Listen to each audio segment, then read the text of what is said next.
La primera es avances del tratamiento médico en los síndromes coronarios agudos, balanceando el riesgo isquémico y hemorrágico del paciente. Doctor Marcelo Trivi, quien es el jefe de cardiología clínica del ICVA y quien nos acompaña ya, además de, ya no sé si 20 años o qué sé yo, desde que se fundó. Gracias, Marcelo. Más de eso. Gracias a vos, Jorge.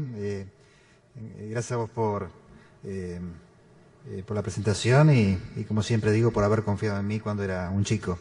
Gracias a ustedes por venir. Hace un rato hablábamos con Alberto López de Lima, mi amigo y codirector, y le pregunté, ¿dormiste bien anoche? Y me dijo no, y yo le digo, yo tampoco. Y hace muchos años que organizamos esto y siempre la noche anterior dormimos mal, nos despertamos varias veces pensando si esto va a salir bien, si va a venir gente, si se va a llenar la sala, si realmente todo el esfuerzo que hacemos durante el año para armar esto sale bien. Y bueno, hoy con la sala llena estamos todos muy contentos y muy reconfortados y muy agradecidos a ustedes porque nos hayan elegido en este precongreso habiendo tantas propuestas interesantes en otros lugares. No tengo conflicto de interés. Vamos a hablar un poquito del tema de balancear el riesgo isquémico y hemorrágico. Hemos aprendido, cosa que antes no sabíamos, que para tratar los síndromes coronarios agudos hay que combatir al trombo, este es nuestro enemigo. Y para eso contamos con este arsenal antitrombótico que creo que todos conocemos y más o menos acá están las drogas clásicas que manejamos para el tratamiento, tanto antiagregantes como anticoagulantes. Pareciera que este arsenal todavía es insuficiente porque cuando uno analiza, por ejemplo, en el registro ACCESS, los eventos en síndromes coronarios agudos a los 12 meses, en la línea más clara están los síndromes coronarios agudos o los infartos con ST o infartos sin ST. Es bueno volver a poder llamarlos infartos, porque el síndrome coronario agudo era muy largo, así que si lo podemos volver a llamar infarto está buenísimo. Ustedes se fijan que sigue habiendo eventos a los 12 meses y uno ve y dice, bueno, evidentemente el evento trombótico por elección es el infarto no fatal o el stroke no fatal, o incluso la muerte cardiovascular. Pero cuando uno analiza, ve una cuarta columna que es el sangrado, y si uno lo mira con un poquito de detalle, ve que el sangrado es más frecuente que el infarto, y es casi lo mismo que infarto más ACV. Esta es una patología nueva de los infartos, porque antes los infartos se morían y se complicaban con eventos isquémicos, y los eventos hemorrágicos muchas veces están dados casi siempre por el medicamento que usamos para combatir el trombo que le mostré en el primer slide. Fíjense, por ejemplo, y hoy hablaba Daniel Navia en la presentación del tema de investigación. Nosotros participamos de este estudio de investigación, el TAO, creo que es bastante conocido, se ha hecho en muchos centros del mundo y de la Argentina. El TAO trató de estudiar el otamixaban. El otamixaban es una droga muy interesante para usar en síndromes coronarios agudos porque es un inhibidor antifactor 10 parecido a lo que se están usando por vía oral, pero por vía endovenosa, de acción muy rápida, de eliminación muy rápida, que teóricamente iba a favorecer los eventos isquémicos sin aumentar el sangrado. Fíjense los resultados del TAO que fueron presentados en el último Congreso Europeo de Cardiología. Las curvas son prácticamente idénticas cuando se compara otamixaban con la combinación antitrombótica más potente que se conoce, que es el uso de heparina no fraccionada con 2B3A. Sin embargo, los eventos hemorrágicos con el otamixaban fueron sorprendentemente mucho mayores que con la combinación de heparina y 2B3A. Por lo tanto, el TAO fue un estudio negativo, no solo negativo, sino en contra del otamixaban, que prácticamente con esto queda eliminado como droga promisoria para el tratamiento de los síndromes coronarios agudos. Esto pasa en los estudios clínicos y no nos pasa en la práctica. Fíjense en este caso, por ejemplo, que tuvimos hace muy poquito y me pareció interesante para traer. Es una mujer que de 66 años, una fumadora pesada, sin antecedentes de sangrado, que se internó en otro centro, un centro amigo, en CEMIC, donde se internó con un infarto con supradesnivel del ST, tenía oclusión total de la coronaria derecha, como se puede ver ahí, después de pasar la guía hay un trombo visible muy importante, así que le hicieron tromboaspiración donde se rescató gran parte de material y se le pusieron 2 stents no farmacológicos y la enferma se fue de alta, se le dio carga de clopidogrel y mantenimiento de clopidogrel. ¿Cómo fue la evolución de esta enferma con su primer infarto inferior? A la semana tuvo una hemorragia digestiva baja cataclísmica con caída del hematocrito a 21%, requirió transfusiones y se decidió también en el CEMIC y creo que con buen criterio suspender el clopidogrel. Nosotros la conocimos a la segunda semana, cuando después de suspendido el clopidogrel la enferma se reinterna esta vez por Angor, con lo cual nosotros la volvimos a estudiar, el stent estaba permeable, reiniciamos el clopidogrel. Y la tercera semana la enferma volvió a tener una hemorragia digestiva baja, con lo que nos planteamos qué hacemos, le sacamos, le ponemos. Y bueno, esta es la realidad de un caso muy reciente que tuvimos y que ejemplifica un poquito qué pasa con estos pacientes. Cuando sangran, uno les tiene que suspender, o a veces le tiene que suspender o no, y lo decide según el caso, la doble antiagregación, y cuando se lo suspende, el paciente tiene eventos isquémicos nuevamente. El sangrado gastrointestinal podría uno decir no tiene ninguna importancia. Sí, el sangrado gastrointestinal puede matar, como se puede ver en este estudio donde se analizan las poblaciones de 3 estudios de grandes dimensiones, donde uno puede ver el impacto que tiene el sangrado gastrointestinal sobre la mortalidad. Aún un hematoma del sitio de punción, fíjense, un hematoma del sitio de punción aumenta el riesgo de muerte a 1.4, una transfusión, un sangrado menor, ni le hablo de un sangrado mayor.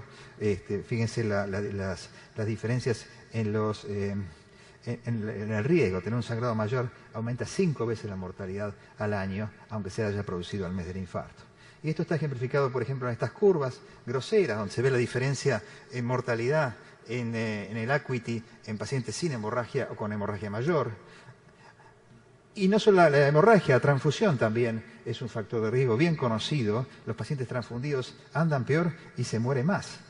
Y no solo la hemorragia de transfusión, la anemia dividida en cuartilos, por ejemplo, en este caso, cuartilos de nadir de hemoglobina. El tener anemia, ¿qué quiere decir? En general expresa que el paciente tiene un sangrado, o por lo menos que tiene la mayor probabilidad de tener un sangrado que el que no está anémico. Entonces, estar anémico también implica mayor mortalidad. Todo esto ejemplifica el valor del sangrado en todas estas cosas. ¿Por qué los pacientes que sangran se mueren? Bueno, hay muchas teorías, pero están resumidas acá, aparte de lo que ya hablamos, de la anemia, de la transfusión, el shock, el hecho de la discontinuación de la doble terapia antitrombótica también evidentemente juega un rol importante en por qué se mueren estos pacientes.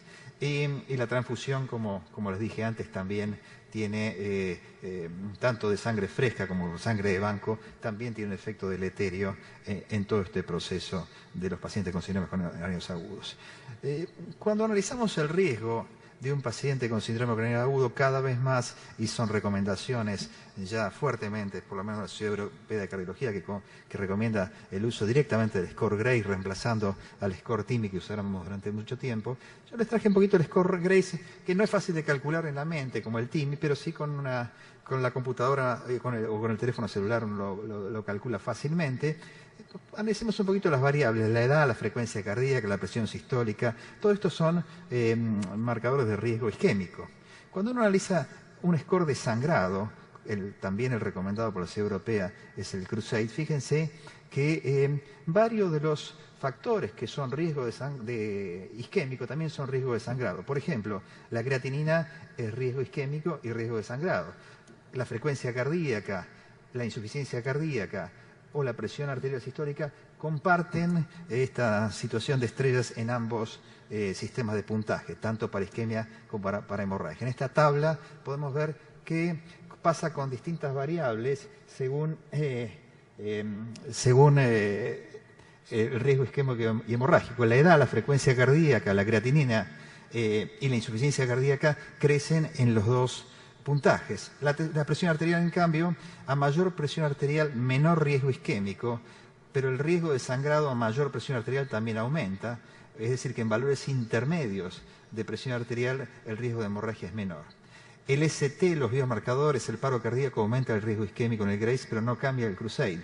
En cambio, la diabetes, la enfermedad vascular periférica y la anemia no cambia el riesgo isquémico y sí aumenta el riesgo de sangrado. De toda esta ensalada podemos más o menos sacar algunas variables y saber qué paciente tiene más riesgo isquémico, qué paciente tiene más riesgo hemorrágico, cuál tiene más riesgo de ambos.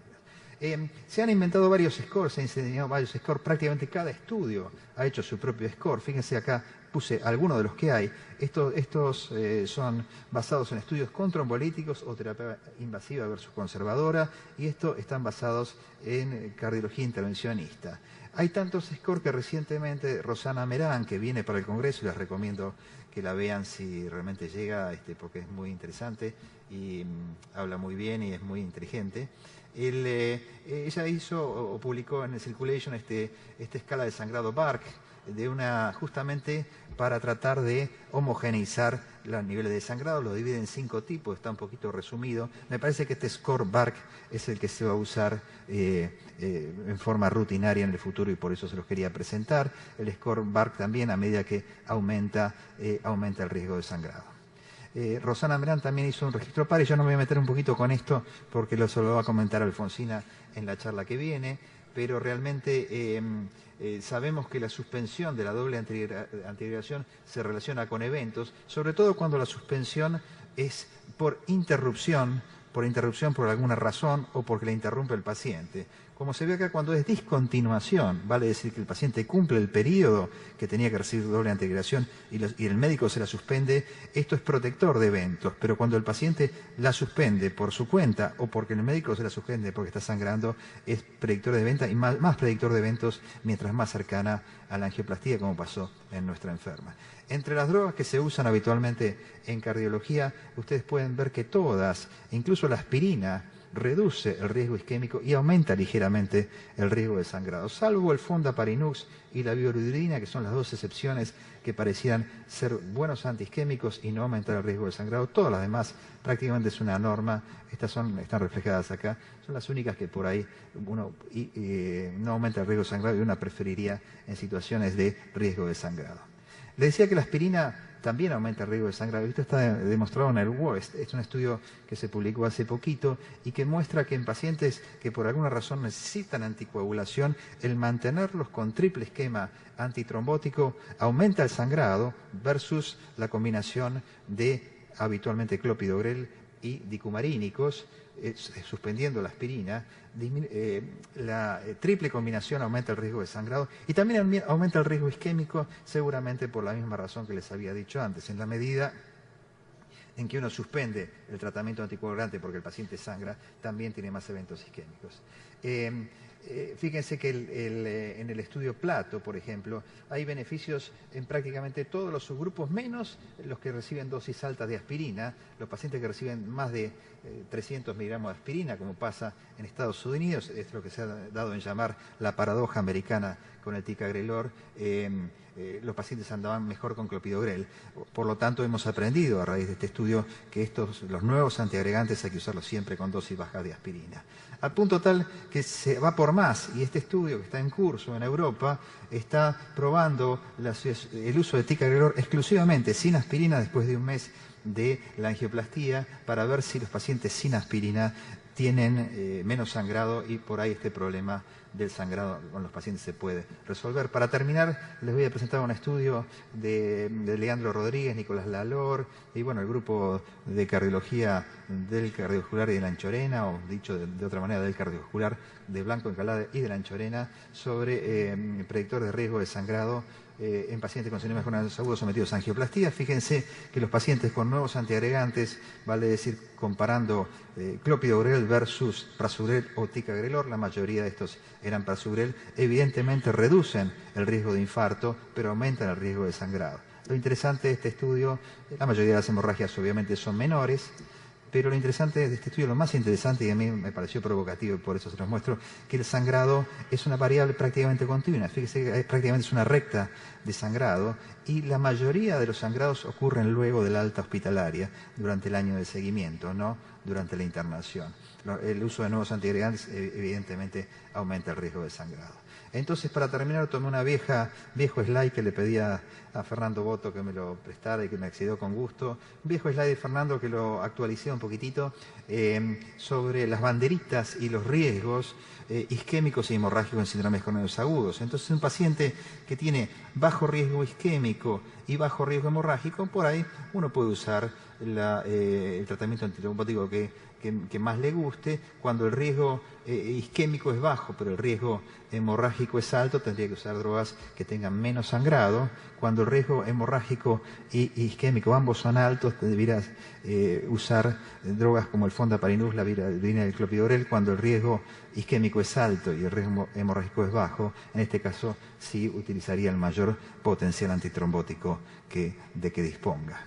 Y este es ya lo he mostrado en charlas anteriores, es lo que usamos nosotros en el instituto para decidir qué tratamiento usar. En general, los pacientes con supradesnivel del ST o que requieren una angioplastía inmediata, una coronariografía inmediata, los cargamos con los nuevos antiagregantes. Los pacientes que son de riesgo habitual usamos ticagrelor o clopidogrel. El prasugrel se reserva solamente para los pacientes que van a intervención inmediata, y los pacientes que van a cirugía tratamos de no darle nada en lo posible. En conclusiones, la lucha contra la trombosis coronaria de los síndromes coronarios agudos tiene un daño colateral importante, que es el sangrado.